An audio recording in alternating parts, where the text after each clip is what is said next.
When it comes to choosing packing for your products, you have a lot of options, but in general, there are two types: flexible packing and rigid packing.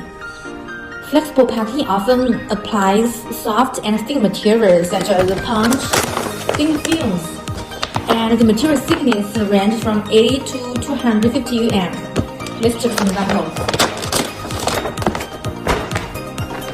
It's soft, flexible, and it's often applied to pack some medical products and fresh frozen food.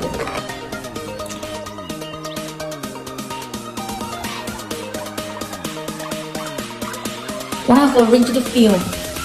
For rigid materials, here are some examples.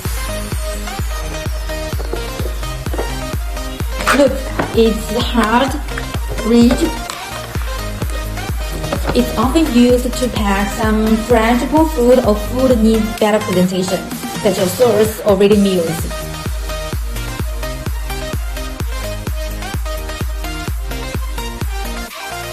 The difference between them is often in material cost, environmental impact, presentation, and other considerations. Here is a comparison list you can check.